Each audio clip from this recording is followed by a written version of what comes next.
I'll never not be on the road. I'm an entertainer. I've been doing it since I was 19 years old and all the different things that I do. So I will never stop doing that. It's all that I know. I can't fix your car or, deposit money in the bank, if I'm a bank teller or whatever the hell it is. I am a performer.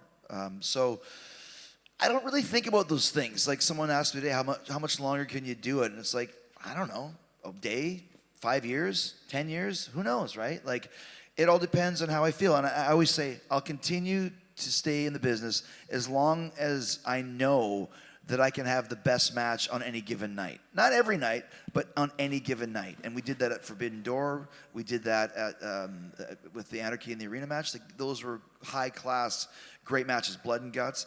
So I like still being able to contribute at the highest of levels because that's the standard that I set for myself. Coming up with new ideas and being creative, like the Jericho Appreciation Society. I just really dig this angle and all the stuff we've been able to do with it. Commentary is fun.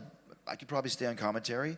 I saw the Stones last night. Mick Jagger is still the best frontman in rock and roll, not because he's 80, just because he's Mick Jagger. He's great. So we can do Fozzy and continue that. The band is still building. We have 5 consecutive top 10 singles at this point.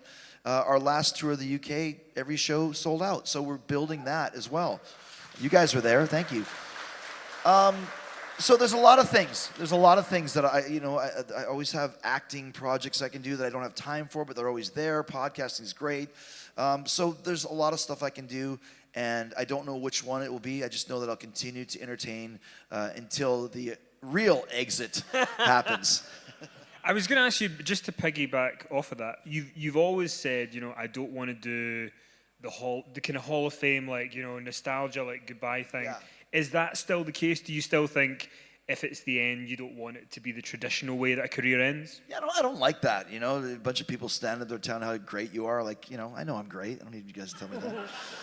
I'm going to be the only guy in the WWE Hall of Fame. I'm going to pull a Sex Pistols and write a letter and say, I'm not appearing. You cannot put me in here without me telling you, like Axl Rose didn't want to show up.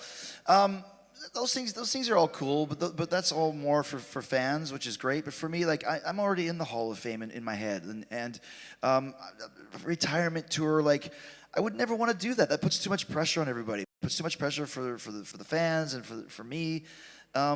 I'll know when it's time to leave, and I'll leave, but I won't leave to where you never see me again. I'll just transition into something else where I'll still be around.